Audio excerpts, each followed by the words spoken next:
Hello friends, welcome to Techifin YouTube channel. तो इस video में हम जानेंगे Paytm HDFC bank credit card के बारे में, जो कि इस सेगमेंट का पहला क्रेडिट कार्ड है जिसका नाम ही है Paytm HDFC bank credit card. तो जानेंगे इस क्रेडिट कार्ड के क्या फीचर्स हैं, इसमें हमें क्या बेनिफिट्स मिलते हैं, इस क्रेडिट कार्ड को हम कैसे अप्लाई कर सकते हैं और अप्लाई करने के लिए एलिजिबिलिटी क्राइटेरिया क्या है और इस क्रेडिट कार्ड के फीस और चार्जेस क्या है। तो आप लोगों को पूरी जानकारी मिलने वाली इस वीडियो से। तो चलिए वीडियो टॉपिक की तरफ बढ़ते शुरुआत करते हैं इस क्रेडिट कार्ड के फीचर्स और इसके बेनिफिट से। तो इस क्रेडिट कार्ड को जैसा कि आप लोगों को पता है कि बनाने के लिए पेटीएम और एचडीएफसी बैंक ने आपस में कोलैबोरेशन किया हुआ है। तो अगर आप इसका इस्तेमाल करते हैं पेटीएम पर, तो पेटीएम पर आपको बहुत अच्छे इससे कैशबैक वगैरह मिलने वाले हैं। तो ये कैशबैक आपको किस तरह से मिलते हैं, तो इस क्रेडिट कार्ड में आपको अप टू 3% तक का कैशबैक मिलता है अगर आप इस क्रेडिट कार्ड से पेटीएम से ट्रांजेक्शन करते हैं पेटीएम मॉल या फिर मूवीज़ या फिर मिनी ऐप पर।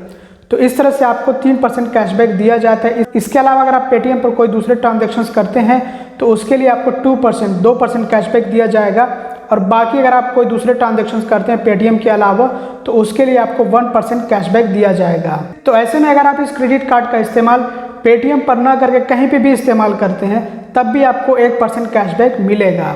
और ये जो आपको कैशबैक्स मिलते हैं ये अनलिमिटेड होते हैं, मतलब कि इस पर कोई कैपिंग, कोई लिमिट नहीं होती है। जब भी आप ट्रांजैक्शन करते हैं तो आपको कैशबैक दिया जाता है। एचडीएफसी बैंक के दूसरे क्रेडिट कार्ड्स की तरह इस क्रेडिट कार्ड में भी आपको 50 डेज का 50 दिनों का इंटरेस्ट फ्री पीरियड मिलता है, और कुछ ऐसे ट्रांजैक्शंस होते हैं जिन पे आपको कोई भी कैशबैक नहीं मिलेगा। तो इन ट्रांजैक्शंस में आते हैं जैसे कि वॉलेट लोड्स, अगर आप अपना वॉलेट रीलोड करते हैं या फिर फ्यूल ट्रांजैक्शन करते हैं या फिर ईएमआई पे ट्रांजैक्शन करते हैं, तो इस तरह के ट्रांजैक्शन पे आपको कोई भी कैशबैक नहीं दिया जाएगा। और आपको जो कैशबैक मिलते हैं ये आपको as a Paytm gift voucher दिए जाते हैं। और इस क्रेडिट कार्ड के साथ में आपको 4 कॉम्प्लीमेंट्री एड ऑन कार्ड्स की भी फैसिलिटी मिलती है। तो अगर आप चाहें तो 4 एड ऑन कार्ड्स दिला सकते हैं अपने फैमिली मेंबर में किसी को। और इस क्रेडिट कार्ड के साथ में आता है 0 कॉस्ट लायबिलिटी कवर, जिसका मतलब ये होता है कि अगर आपका क्रेडिट कार्ड चोरी हो गया या फिर गुम हो गया तो उससे फ्रॉड ट्रांजैक्शन के बहुत ज़्यादा जो है रिस्क होते हैं। तो ऐसे में आपको करना ये है कि आपको तुरंत ही 24 घंटे के अंदर अंदर रिपोर्ट कर देना है बैंक को कि आपका क्रेडिट कार्ड जो है गुम हो गया या फिर चोरी हो गया है। तो उसके बाद अगर उससे कोई फ्रॉड ट्रांजैक्शन वगैरह होता है तो उसकी कोई भी लायबिलिटी, कोई भी जिम्मेदारी आप पे नहीं आती, वो बैंक रिकवर करेगा। और इस क्रेडिट कार्ड में आपको 1% फ्यूल सरचार्ज वेवर भी मिलता है 400 रुपये या फिर 400 रुपये से ऊपर के फ्यूल ट्रांजैक्शन पे। और इसमें आपको मैक्सिमम 250 रुपये तक का fuel surcharge waiver per month मिलेगा, मतलब पर स्टेटमेंट साइकिल में। और इस क्रेडिट कार्ड में आपको पेटीएम फर्स्ट की मेंबरशिप भी मिलती है, जिसके लिए आपको अपने क्रेडिट कार्ड से मिनिमम 100 रुपये का ट्रांजैक्शन करना होगा और उसके बाद आपको जो है पेटीएम फर्स्ट की मेंबरशिप मिल जाएगी। और इस क्रेडिट कार्ड में आपको माइलस्टोन भी दिया जाता है, जिसको अगर आप अचीव करते हो तो उसके लिए आपको कैशबैक मिलता है।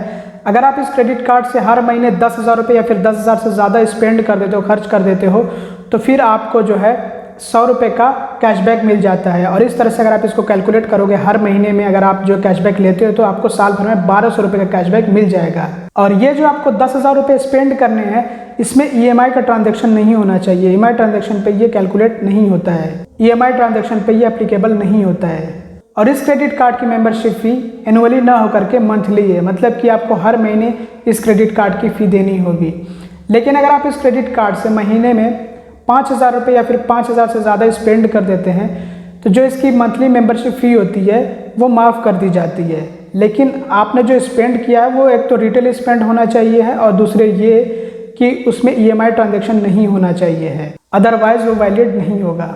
अब ये रिटेल स्पेंड कुछ लोग नहीं समझ पाता है, हालांकि बहुत सिंपल है। इस पर मैं कोशिश करूँगा कि एक डिटेल वीडियो बना दूँ। तो इसमें कोई ऐसा ट्रांजैक्शन नहीं होना चाहिए जैसे कि आपने कैश विड्रॉल कर लिया हो या फिर आपने बैलेंस ट्रांसफ़र कर लिया हो अपने एक क्रेडिट कार्ड से दूसरे क्रेडिट कार्ड में, आपने वॉलेट रीलोड करके अपने बैंक में जो ट्रांसफ़र कर लिया हो बैलेंस, या फिर आपने डायरेक्टली किसी तरह से जुगाड़ लगा करके अपने बैंक अकाउंट में ट्रांसफ़र कर लिया हो बैलेंस। तो इस तरह के ट्रांजैक्शन नहीं होने चाहिए। जो ट्रांजैक्शन होने चाहिए रिटेल स्पेंड होने चाहिए, जैसे शॉपिंग वगैरह, एंटरटेनमेंट वगैरह पे। तो इस तरह के ट्रांजैक्शन हों तो चलेगा।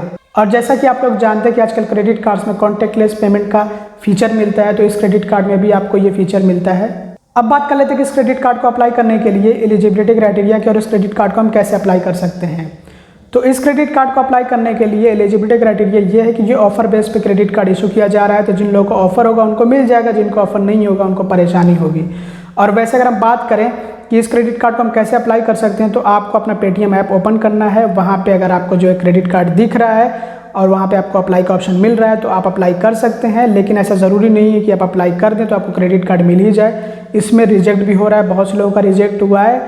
तो बहुत अच्छा जो है आपको रिकॉर्ड मेंटेन करके चलना है, बहुत अच्छी आपकी जो है हिस्ट्री होनी चाहिए, मतलब आपकी जो प्रोफाइल, आपका जो क्रेडिट स्कोर, आपका जो सिविल स्कोर है वो स्ट्रांग होगा, तभी जो यहाँ पे चांस होंगे कि आपको क्रेडिट कार्ड मिल पाए, अदरवाइज थोड़ा सा मुश्किल है। जिन लोगों को इस क्रेडिट कार्ड का ऑफर होगा तो हो सकता है कि उन लोगों को किसी तरह से नोटिफाई किया जाए, चाहे उनको SMS भेजा जाए या ईमेल भेजा जाए, फिर कॉल करी जाए, तो इस तरह से क्रेडिट कार्ड उनको मिल सकता है। और ये भी हो सकता है कि जिन लोगों को अप्लाई का ऑप्शन मिल रहा है वो अप्लाई करें, तो उसमें से कुछ लोगों का रिजेक्ट हो, कुछ लोगों को मिल भी जाए। अभी के टाइम में तो ऐसा कोई खास एलिजिबिलिटी क्राइटेरिया बनाया नहीं गया जिसके बारे में हम बात करें। बस ये समझ लीजिए कि कुछ ऐसे क्रेडिट कार्ड्स होते हैं जो ऑफर बेस होते हैं, ऑफर होता है तो मिल जाता है और लकली मिल भी जाता है कुछ लोगों को बिना ऑफर के भी, तो ये भी क्रेडिट कार्ड कुछ उसी तरह का है।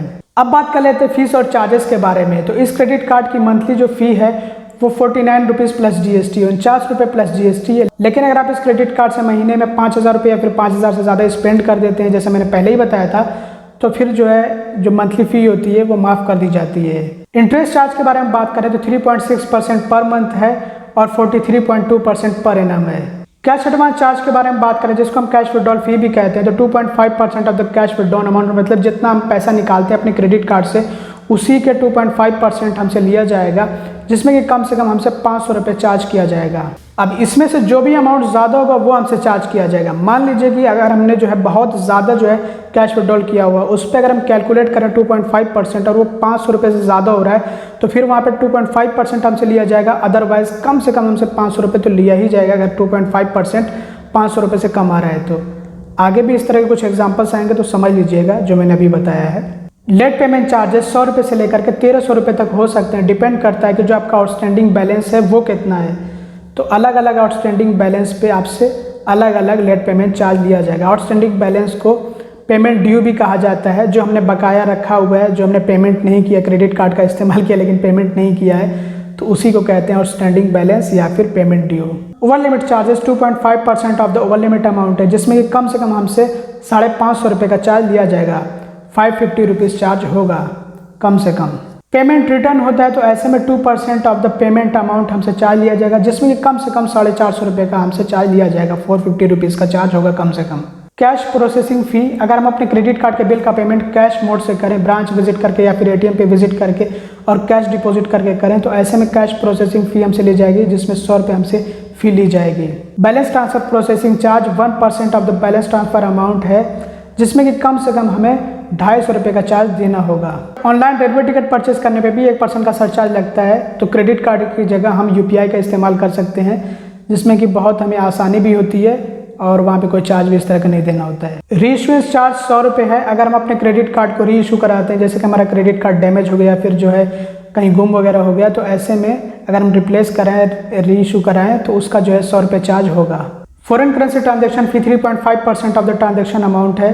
तो ये थे इस क्रेडिट कार्ड के सभी ज़रूरी फीस और चार्जेस, और जितनी फीस और चार्जेस होते हैं सब पे GST ऐड किया जाता है। ये ज़रूर से आपको याद रखना है, ये मैं अपने अक्सर वीडियोस में बताता रहता हूँ। तो ये था Paytm HDFC bank credit card. तो बात कर लेते हैं कि ये क्रेडिट कार्ड कैसा है। तो मुझे ये क्रेडिट कार्ड बस ओके लगा, मतलब कि ऐसा कुछ खास नहीं है इस क्रेडिट कार्ड में, जैसा कि इसका पहले से ही बहुत ज़्यादा हाइप क्रिएट किया जा रहा था, लेकिन ऐसा कुछ खास नहीं है इस क्रेडिट कार्ड में। अगर हम इसका चार्ज देखें तो चार्ज भी बहुत अच्छा खासा है, ऐसा नहीं है कि बहुत इसमें कम चार्जेस आपको देने होते हैं। अगर आप मंथली स्पेंड करते हो 5,000 रुपये, आप उसको एक बारी को कैलकुलेट करके देखिएगा कि वो एनुअली कितना जाता है। अगर आप जो है हर महीने 5-5 हज़ार रुपये स्पेंड करोगे तो वो एनुअली कितना जाएगा। हालांकि ये कोई बहुत बड़ा अमाउंट नहीं है, लेकिन इसका चार्ज जो है वो ठीक ठाक हमसे लिया जा रहा है। और हमें जो कैशबैक मिल रहे हैं, ये सारे के सारे जो कैशबैक हमें मिलेंगे, ये पेटीएम गिफ्ट वाउचर हमें दिया जाएगा कैशबैक का। तो वो जो पेटीएम गिफ्ट वाउचर, मतलब जितना हमें कैशबैक मिला उतने का हमें पेटीएम गिफ्ट वाउचर मिल जाएगा। तो उसका इस्तेमाल हम कहाँ पे करेंगे? ऑफकोर्स पेटीएम पे करेंगे। तो कुल मिला करके किसको फ़ायदा होगा? पेटीएम को। तो बस इसी वजह से ये मुझे क्रेडिट कार्ड उतना कुछ खास पसंद नहीं आया, क्योंकि वही घुमा फिरा के बात हो जाती है कि पेटीएम पे इस्तेमाल करो, फिर से पेटीएम पे इस्तेमाल करो। और दूसरी बात ये कि अगर हमें यही कैशबैक कैश के तौर पे मिलता, तब मेरी नज़र में ये क्रेडिट कार्ड अच्छा होता, क्योंकि वहाँ पे हमें जब कैश मिल रहा है तो उसका हम कैसे भी इस्तेमाल कर सकते हैं, मतलब कहीं पे भी इस्तेमाल कर सकते हैं। लेकिन जहाँ पे हमें जो है पेटीएम का गिफ्ट वाउचर मिल रहा है, उसको हम कहाँ पे इस्तेमाल करेंगे पेटीएम के अलावा? तो ये सोचने वाली बात है। तो खैर, आपको ये क्रेडिट कार्ड कैसा लगा कमेंट करके ज़रूर से बताइएगा।